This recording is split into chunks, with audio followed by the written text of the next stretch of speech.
ശബരിമലയുടെ കാര്യം ഞാൻ പറയേണ്ട ആവശ്യമില്ല. ഞാനിപ്പോൾ ശബരിമല മാളികപ്പുറം മുൻ മേൽശാന്തി ശംഭു നമ്പൂതിരിയുടെ വീട്ടിൽ പോയിട്ടാണ് വരുന്നത്. ഇവിടെ വരുന്നതിന് മുമ്പ് അദ്ദേഹത്തെ കാണുകയുണ്ടായി.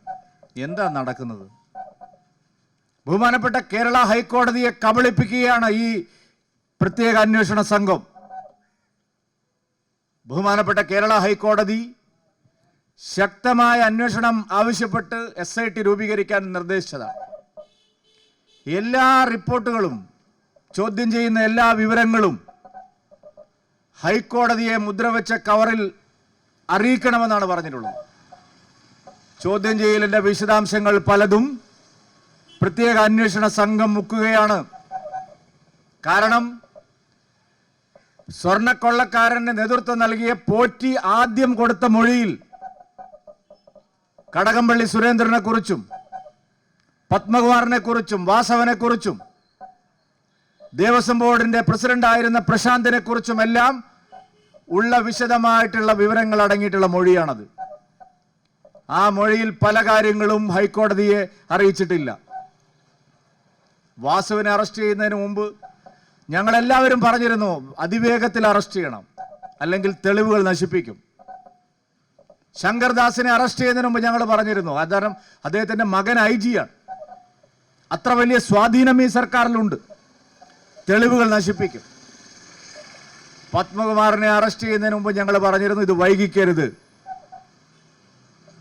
ലഭ്യമായിട്ടുള്ള വിവരങ്ങളുടെ അടിസ്ഥാനത്തിൽ എല്ലാ രേഖകളും പിടിച്ചെടുത്തുകൊണ്ട് ശക്തമായ അന്വേഷണം വേണമെന്ന് എല്ലാവരും ആവശ്യപ്പെട്ടതാണ്. ഇപ്പോഴും കടകംപള്ളി സുരേന്ദ്രനെ ഈ നിമിഷം വരെ അറസ്റ്റ് ചെയ്തിട്ടില്ല. അന്വേഷണ സംഘം നീട്ടി കൊണ്ടുപോവുകയാണ്. ശബരിമലയിലെ സ്വർണ്ണക്കൊള്ള അന്വേഷിക്കുന്ന പ്രത്യേക അന്വേഷണ സംഘം പ്രധാനപ്പെട്ട കുറ്റവാളികളെ രക്ഷിക്കാനുള്ള ഗൂഢാലോചനയിലാണ് ഏർപ്പെട്ടിരിക്കുന്നത്. കടകംപള്ളി സുരേന്ദ്രനെ അറസ്റ്റ് ചെയ്ത് ചോദ്യം ചെയ്യേണ്ട സമയം അതിക്രമിച്ചിരിക്കുന്നു. ഇനിയും അനന്തമായി ആ അറസ്റ്റ് നീട്ടിക്കൊണ്ടുപോവുകയാണ്.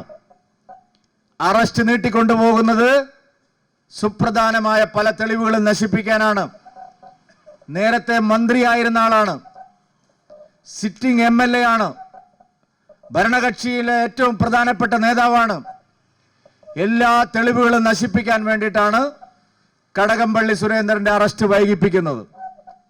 കടകംപള്ളി സുരേന്ദ്രൻ കഴിഞ്ഞ പ്രശാന്തുണ്ട്, ഇപ്പോഴത്തെ ദേവസ്വം മന്ത്രിയായിട്ടുള്ള വാസവനുണ്ട്, അവരുടെ എല്ലാം മുകളിൽ കാരണഭൂതനുണ്ട് എന്നാണ് പറയുന്നത്. ഇവരെല്ലാം ചേർന്നാണ് ശബരിമലയിലെ സ്വർണ്ണക്കൊള്ള ആസൂത്രണം ചെയ്തിരിക്കുന്നത്. അല്ലാതെ ഏതെങ്കിലും ഒരു പോറ്റിയോ 2 ദേവസ്വം ഉദ്യോഗസ്ഥന്മാരോ അല്ലെങ്കിൽ 2 ദേവസ്വം ബോർഡ് പ്രസിഡന്റുമാരോ മാത്രമല്ല, ഉന്നതന്മാരുടെ അറിവോടുകൂടിയാണ്, CPM-ലെ ഉന്നതന്മാരുടെ അറിവോടുകൂടിയാണ്, സർക്കാരിലെ തലപ്പത്തിരിക്കുന്നവരുടെ അറിവോടുകൂടിയാണ് ശബരിമലയിലെ സ്വർണ്ണക്കൊള്ള നടന്നത്. അവിടേക്ക് കേസ് എത്താതിരിക്കാനുള്ള ഗൂഢാലോചനയാണ് ഇപ്പോൾ നടക്കുന്നത്. തെരഞ്ഞെടുപ്പായതുകൊണ്ട് ചില കണ്ണിൽ പൊടിയിടാനുള്ള അറസ്റ്റുകൾ മാത്രമാണ് നടക്കുന്നത്. അതുകൊണ്ട് ഈ അന്വേഷണം സത്യസന്ധമായി നടക്കുന്നു എന്ന് ഉറപ്പുവരുത്തണമെങ്കിൽ കാര്യങ്ങൾ വളരെ വേഗത്തിൽ ഈ അന്വേഷണ സംഘത്തിന് മുന്നോട്ട് കൊണ്ടുപോകണം. ഇപ്പൊ ചില സാക്ഷികളെ ഇനി ചോദ്യം ചെയ്യുമെന്നാണ് പറയുന്നത്. സാക്ഷികളെന്ന് പറഞ്ഞാൽ അവരെയൊക്കെ വീട് കൊണ്ടുപോയി ദ്വാരപാലക ശില്പങ്ങളും ശബരിമലയിലെ പ്രധാനപ്പെട്ട വസ്തുക്കളും അവിടെ പൂജാമുറിയിൽ കൊണ്ടുവച്ച് അവർ പൂജ ചെയ്യിപ്പിച്ച് അവരുടെ അടുത്ത് കാശ് തട്ടിയവരാണ്. അവരെല്ലാം ചിലപ്പോൾ നിരപരാധികളായിരിക്കും. അവരെയൊക്കെ നീ മൊഴിയെടുക്കുന്നത് വരെ കടകംപള്ളിയെയും മറ്റും അറസ്റ്റ് ചെയ്യുന്നതിന് എന്തിനാണ് വൈകുന്നത്? വളരെ ബോധപൂർവമാണ്. SIT ബഹുമാനപ്പെട്ട ഹൈക്കോടതിയെ കബളിപ്പിക്കുകയാണ്. അടിയന്തരമായി ഇക്കാര്യത്തിൽ സത്വര നടപടി വേണം. ശബരിമല സ്വർണ്ണക്കൊള്ളയിലെ എല്ലാവരെയും നിയമത്തിന് മുമ്പിൽ കൊണ്ടുവരണം. ഈ കാര്യത്തിൽ കേരള പോലീസിന് ശരിയായ നിലയിൽ ഇത് അന്വേഷിക്കാൻ ബുദ്ധിമുട്ടുണ്ടെങ്കിൽ കേന്ദ്ര ഏജൻസികളെ അടിയന്തരമായി അന്വേഷണം കൈമാറണമെന്നുള്ളതാണ് NDAയുടെയും BJPയുടെയും ആവശ്യം. ശബരിമല സ്വർണ്ണക്കൊള്ള മുഖ്യമന്ത്രിക്ക് അറിയാവുന്നതാണ് എല്ലാ കാര്യങ്ങളും. 6 മണിക്ക് എല്ലാ ദിവസവും വാർത്താ സമ്മേളനം നടത്തുന്ന മുഖ്യമന്ത്രിയെ ഇപ്പോൾ കാണാനില്ല. ശബരിമല സ്വർണ്ണക്കൊള്ളയിൽ മന്ത്രിസഭയിലെ തന്റെ സഹപ്രവർത്തകൻ ഉൾപ്പെടെയുള്ള പ്രധാനപ്പെട്ട നേതാക്കൾ കുടുങ്ങിയിട്ടും ഒരക്ഷരം ജനങ്ങളോട് വിശദീകരിക്കാൻ മുഖ്യമന്ത്രി തയ്യാറാവുന്നില്ല. അതിന് കാരണം ഈ കള്ളക്കളിയാണ്. വസ്തുതകൾ പുറത്തു വന്നാൽ CPM നേതാക്കന്മാരും മുഖ്യമന്ത്രി അടക്കം വിവസ്ത്രരാക്കപ്പെടും. അതാണ് സത്യം. അത് ഈ നാട്ടിലെ ജനങ്ങൾക്ക് അറിയണം. ശരിയായ അന്വേഷണം നടക്കണം. ഹൈക്കോടതി പറഞ്ഞ പോലെ കൃത്യമായി വേഗതയിൽ ഈ കാര്യങ്ങളെല്ലാം അന്വേഷിക്കണം. തെരഞ്ഞെടുപ്പ് വരാനിരിക്കുന്നു എന്നുള്ളത് കൊണ്ട് മുഖ്യപ്രതികളിലേക്ക് പോവാതിരിക്കാനാണ് ഏറ്റവും ചുരുങ്ങിയത് തെരഞ്ഞെടുപ്പ് കഴിയുന്നത് വരെയെങ്കിലും പ്രധാനപ്പെട്ട പ്രതികളിലേക്ക് പോവാതിരിക്കാനുള്ള ഗൂഢാലോചനയാണ് നടക്കുന്നത്.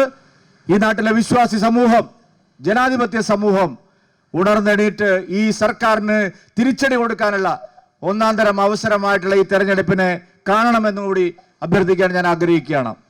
വികസനത്തിന്റെ കാര്യത്തിൽ കോഴിക്കോട് കോർപ്പറേഷനും തിരുവനന്തപുരം കോർപ്പറേഷനും അടക്കം എല്ലാ തദ്ദേശ സ്ഥാപനങ്ങളും വലിയ പ്രതിസന്ധിയെ നേരിടുകയാണ്. വൻതോതിൽ പണം കേന്ദ്രത്തിൽ ലഭിച്ചിട്ടും സംസ്ഥാന ഗവൺമെന്റ് പിടിപ്പുകേട് കൊണ്ടാണ് ഒരു പദ്ധതിയും ഇവിടെ വിജയിക്കാത്തത്. ജൽജീവൻ മിഷൻ സ്തംഭിച്ചു. പ്രധാനമന്ത്രി ആവാസ് യോജന, അർബൻ PMAY അവതാളത്തിലായി. നമ്മുടെ വയോവന്ദൻ യോജന പൂർണ്ണമായിട്ടും അവതാളത്തിലായി. ആയുഷ്മാൻ ആരോഗ്യ പദ്ധതി തകരാറിലായി. പാവപ്പെട്ടവർക്ക് കിട്ടേണ്ട എല്ലാ ആനുകൂല്യങ്ങളും നിഷേധിക്കപ്പെടുകയാണ്. അതിനെതിരായിട്ടുള്ള ശക്തമായ ജനവിധിയായി ഈ തെരഞ്ഞെടുപ്പിനെ വോട്ടർമാർ കാണണമെന്ന് ഞാൻ അഭ്യർത്ഥിക്കുകയാണ്. ഈ പന്നിയങ്കര വാർഡിലും 37ലും നിങ്ങളെല്ലാവരും നിങ്ങളുടെ വിലയേറിയ വോട്ടുകൾ താമരയിൽ രേഖപ്പെടുത്തി NDAക്ക് വലിയ ഭൂരിപക്ഷം നൽകണമെന്ന് വിനയത്തോടെ അഭ്യർത്ഥിച്ചുകൊണ്ട് ബഹുമാന്യനായ ശ്രീ നമ്പിടി നാരായണനും ശ്രീ രതീഷിനും ഉജ്ജ്വലമായിട്ടുള്ള വിജയാശംസകൾ നേർന്നുകൊണ്ട് ഈ കാര്യാലയം ഔപചാരികമായി ഉദ്ഘാടനം ചെയ്ത് അറിയിച്ചുകൊണ്ട് ഞാൻ എൻ്റെ വാക്കുകൾ അവസാനിപ്പിക്കുന്നു. നിങ്ങൾക്ക് നമസ്കാരം. വന്ദേ മാതരം.